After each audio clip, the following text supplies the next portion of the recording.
Fala minha turma, professor Ziquiel com mais uma aula de História aqui com vocês. Espero que todos vocês estejam bem e hoje nós vamos dar continuidade ao nosso conteúdo, as 13 colônias e a formação dos Estados Unidos, tá? Antes de mais nada, deixem o like, se inscrevam no canal se ainda não for inscrito, acionem as notificações para não perder nada do que está sendo exposto aqui no nosso canal, tá bom? Então, dito isto, vamos para a nossa aula.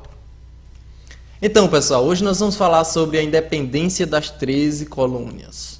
Então, as colônias eram administradas por governadores, né, nomeados pelo rei inglês. Então, cada colônia ela era administrada por um governador que era nomeado pelo rei inglês, tá? Então, as 13 colônias, a princípio, eram colônias da Inglaterra, da Grã-Bretanha, tá bom? Para que fique claro, se ainda não ficou. Então, os governadores, eles recebiam assessoria de uma assembleia eleita por colonos, que ficavam responsável pelo recolhimento dos tributos. Ou seja, se você é uma colônia, você deve tributos, não é, ao país, né, que te governa. No caso, a Grã-Bretanha. Então, as 13 colônias deviam, não é, tributos à Inglaterra. Então, as 13 colônias, elas tinham um alto grau de autogoverno e também tinham eleições locais ativas e resistiram às demandas de Londres por mais controle, tá? Então, a Guerra Franco-Indígena de 1754 e 1763 levou a crescentes tensões entre a Grã-Bretanha e as 13 colônias. Então, não quer dizer que, porque as 13 colônias eram colônias da Grã-Bretanha, que eles estavam satisfeitos com tudo que era determinado pela coroa. Não, né? Pelo contrário. Eles sempre estavam com o pensamento, até porque eles saíram da Grã-Bretanha justamente por um ambiente de perseguição e um ambiente que não estava muito favorável para uma boa convivência lá, certo? Então tudo isso vai juntar, né, e culminar no desfecho que vocês verão aí nas próximas aulas ou na próxima explicação. Então, durante a década de 1750, as colônias começaram a colaborar entre si em vez de lidar diretamente com a Grã-Bretanha. Então, é a partir daí que vai surgir aquele sentimento, né, de independência, de liberdade, tá?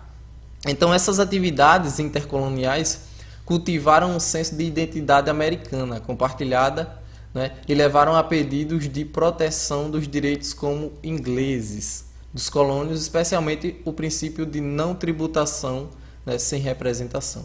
Então, alguns dos movimentos, né, contrários e reivindicatórios dos colonos para com a coroa inglesa.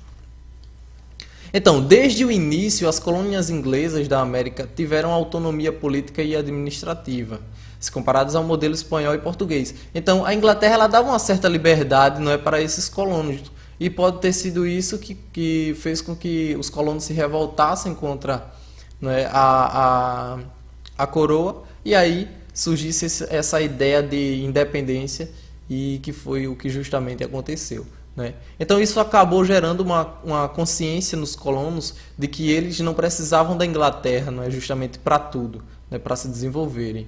Então, 2 séculos mais tarde, esse pensamento seria o indutor do processo de independência. Então, é como eu falei, né? Se você dá muita liberdade, né, e autonomia para que as suas colônias façam o que, entre aspas, bem entenderem, você dá espaço também para que surja, né, um pensamento de desenvolvimento próprio, de desenvolvimento com as suas próprias pernas, sem depender da sua coroa.